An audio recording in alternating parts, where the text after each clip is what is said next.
Çok değerli bakanım, grup başkan vekilim, sayın valim, değerli milletvekilim, TMSF'nin çok değerli başkan ve yöneticileri, bu yörenin evladı, değerli belediye başkanımız, rektörümüz, kıymetli misafirler, Ağrılı dostlarım, Kozaltın işletmelerinin Ağrımızda hayata geçireceği Mollakara Altın Gümüş Tesisi temel atma töreninde sizlerle bir araya gelmekten büyük bir memnuniyet duyduğumu ifade ederek sözlerime başlamak istiyorum.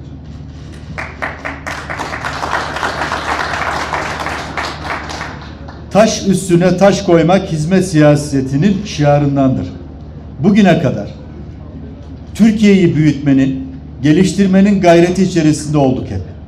Türkiye'nin dört bir yanında yürüttüğümüz büyük altyapı ve üst yapı projeleriyle daha modern, yaşanabilir, çağdaş bir Türkiye temellerini attık. Doğu, batı, kuzey, güney, uzak, yakın demedik. Memleketimizin dört bir yanına ulaşmak, her bir vatandaşımıza dokunmak için büyük bir gayret sarf ettik. Bu ziyaretimiz vesilesiyle bir kere daha gördük ki, bir yerin uzak ya da yakın olmasını mesafeler belirlemiyor. Yakınlık, uzaklık bunlar sadece görünenden ibaret. Yakınlık en uzaktaki birinin ne hissettiğini anlamak, onun derdiyle dertlenmek, sevinciyle mutlu olmak, üzüntüsüyle kederlenmektir. Bizim Ağrı'ya duyduğumuz sevgi ve muhabbet de buradan ileri geliyor. Ağrılı kardeşlerimin derdi benim derdimdir. Onun sıkıntısı, müşkülü benim de sıkıntımdır. Bölgemiz huzura kavuştukça bölgeye yapılan yatırımlar da hızla artıyor. Ki bugün somut müşahhas örneklerinden birisini de bizzat burada müşahede ediyoruz. Bugünlere gelmemizdeki en önemli etkenlerden biri elbette Sayın Cumhurbaşkanımızın ortaya koyduğu güçlü irade ve kararlı duruşudur. Bu vizyonun yansımasını gördüğümüz alanlardan birisi de hiç kuşkusuz enerji ve maden alanındaki bağımsızlığımız oldu. Türkiye artık kendi kaynakları, kendi teknolojisi, kendi insan kaynağı ve en önemlisi de kendi hür iradesiyle bu tür yatırımları kimseye danışmadan, kimseden icazet almadan gerçekleştirebiliyor. Bugün burada altın madenciliğimize yönelik önemli bir tesisin temelini atacağız inşallah. Çok değil, 20 sene öncesine sizi götürmek istiyorum. Bunu söylediğimizde insanlar şaşırıyor. Olur mu öyle şey diyorlar ama Türkiye'nin resmi olarak altın üretimi ilk kez 2001-2002 yılında oldu. O tarihe kadar neredeyse gram kilogram mertebesinde. Onu da arkadaşlara da sordum. Özelde altın işletme ruhsatı alan ruhsatımız yok. Ama bakır ve gümüş alan ruhsatlarımız var. Onu üretirken yan ürün olarak altın çıktığı için altın üretiliyordu. Düşünün ki üzerinde yaşadığımız Anadolu ve Mezopotamya topraklarında altın üretimi ta tarih öncesinden bu yana kadar bilinmesine rağmen, üretimi bu denli eskiye dayanıyor olmasına rağmen altın madenciliğinin bu topraklarda maalesef hak ettiğini görmediğine müşahit oldu. Peki daha sonra ne oldu da altın üretimi uzun bir süre durdu? Türkiye altın üretimine neden bu kadar geç başladı? Aslında bu soruların cevabı da 2002 yılından bu yana yaşadığımız değişimin kendisini gösteriyor. Kendi doğal zenginliklerini bile çıkaramayan, belki de müsaade edilmeyen bir Türkiye'den bugün kendi kararlarını kendi alan ve uygulayan bir Türkiye'ye geldik hamdolsun. Değerli dostlar, bugün insanoğlu daha konforlu bir hayatın izlerini sürüyor, onun mücadelesini veriyor. Ancak çoğu kişi teknolojinin ulaştığı bugünkü noktanın altında madencilik sektörünün yattığının farkında değil. Maalesef madencilik deyince taşla, toprakla uğraşan, bize daha çok toz solutan, gürültü dinleten bir sektör olarak karşımıza çıkıyor. Ama bugün şöyle çevremize bir baktığımızda kullandığımız günlük temel araç, gereç ve ihtiyaç maddelerimiz başta olmak üzere her şey madenciliğin izini taşıyor. Madenciliğin eseri. Bizler bu yüzden maden hayattır diyoruz.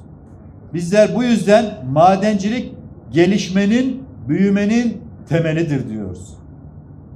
Ancak bugün madenciliği tabiat ve doğa düşmanı olarak lanse edenleri, madenciliği ve çevreyi birbirine iki zıt kavrammış gibi göstermeye çalışanların neye hizmet ettiklerini de gayet iyi biliyoruz. Perde arkasında kimlere taşeronluk ettiklerini, oluşturdukları algıyla, manipülasyonlarla gerçekleri nasıl eğip büktüklerini farkındayız. Biz hep şunu diyoruz, bu işin siyaseti olmaz. Bu iş siyasi çıkarlara, kişisel menfaatlere alet edilemez. Çünkü bu kaynaklar hepimizin. Bu kaynaklar milletimizin, 84 milyon yurttaşımızın ortak malıdır. Sadece bugün yaşayanların değil, gelecek nesillerimizin de payı ve hakkı var bu kaynaklarda. Ancak iş bazen öyle noktalara geliyor ki sahada çalışan işçilerimize baskı yapmak, iş makinelerine saldırmak gibi olaylara bile şahitlik edebiliyoruz. Daha önce ifade ettim. Burada bir kez daha vurgulamak istiyorum. Karadeniz'de bulduğumuz doğalgaz ne kadar değerliyse, yenilenebilir enerjideki her bir kilowatt saat üretim ne kadar değerliyse, madencilik de aynı oranda değerlidir. Bizler şunu iyi biliyoruz ki enerji bağımsızlığı da, maden bağımsızlığı da Türkiye'nin ekonomik bağımsızlığıdır. Geleceğimizdir. Bugün yeraltı zenginliklerini değerlendiremeyen bir ülke var mı? Elbette hayır. Yeraltı zenginliklerini değerlendiremeyen ülkeler sanayide dışa bağımlı olmaktan kurtulamazlar. O yüzden bizim tek kaygımız var. O da kendi zenginliğimizi en iyi şekilde değerlendirip sanayimizin ihtiyaç duyduğu ham maddeyi üretmek. Sanayimizin ihtiyacını önce yerli kaynaklardan karşılamak. Yerin üstü bizim için ne kadar değerliyse yerin altı da bir o kadar değerlidir. İnşallah bu bölge başta olmak üzere yerin altını üstüne getireceğiz.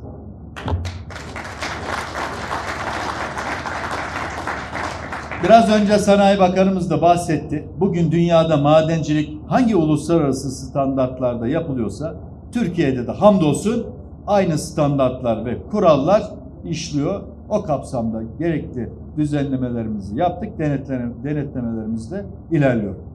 Madencilik yapılacak alanlar, madencilik sonrası yapılacak iş ve işlemler kanunlarımızda, düzenlemelerimizde açıkça yer almış durumda. Biz diyoruz ki bu madenler de bizim, bu çevrede, doğada bizim. İkisinden de vazgeçemeyiz. Değerli misafirler, altın madenciliği, madencilik sektörümüzde katma değeri en üst, en yüksek sektörlerimizden birisi. Bugün Türkiye'nin altın kaynağı 1175 tondur. Yani üretilebilir, ekonomik değeri olan rakamdan bahsediyorum. Geçtiğimiz yıl üretimde bir rekor kırdık. 42 ton altın üreterek Cumhuriyet tarihinin, Türkiye tarihinin bir rekoruna imza attık. Biraz önce konuşmamda da ifade ettiğim gibi 2000'li yıllara kadar neredeyse hiç olmayan bu üretim 2002-2003'lerde 1 ton seviyesindeydi. Şimdi hamdolsun artık 42 tonlar seviyesine ulaştırdık. Son 20 yılda toplamda ne kadar altın ürettik derseniz bu sorunun cevabı 382 ton altın. Bu üretimle devletimizin kazancı ne? Çünkü zaman zaman bunu işte bu şirketler kazanıyor, götürüyor mantığıyla. Hayır, oradan devlet hakkı alıyoruz. Vergiler var doğrudan dolaylı. İşte bu 382 ton altın 76 tonluk kısmı doğrudan ya da dolaylı olarak devlete gelir olarak gelmiş. Bu sene inşallah sektörle de görüştük. 45 tonun üzerinde bir üretim bekliyoruz. Ama asıl nihai hedefimiz 5 yıl içerisinde bu üretimi 100 ton seviyelerine çıkartmak. Şu anda dünyada 100 ton ve üzerinde üretim yapan ülke sayısı 10 civarında. İnşallah biz de o lige girmek için çalışıyoruz.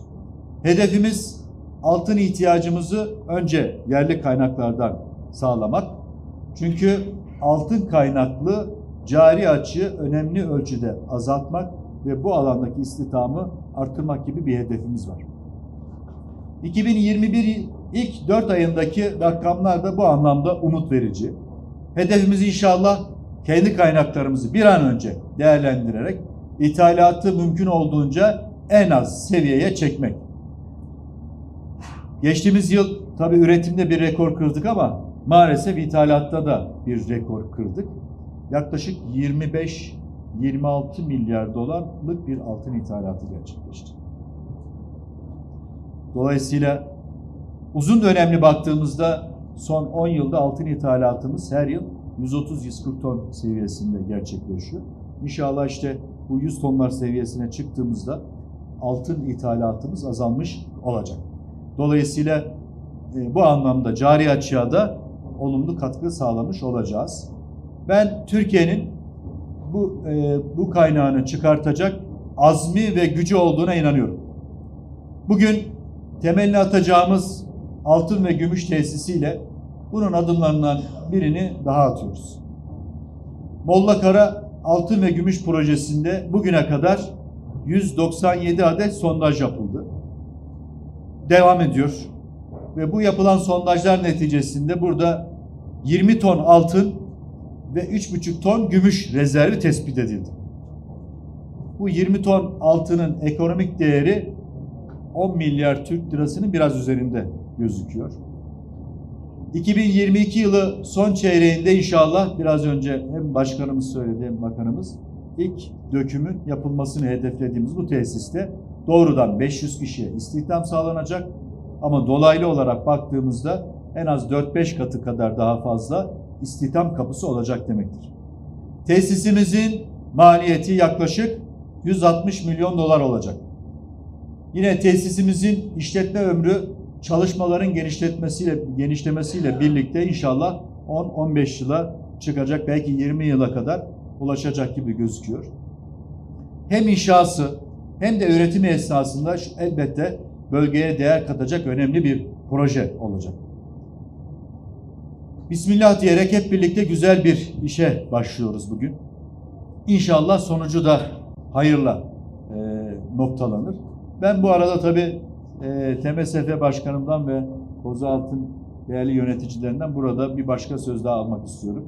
Biz sadece bu şirketimizden değil, doğal kaynakları kullanan hem madencilik sektörümüzden hem de enerji sektörümüzden yatırım yaptığı bölgede özellikle sosyal sorumluluk projelerine doğrudan ya da dolaylı olarak destek olmalarını arzu ediyoruz.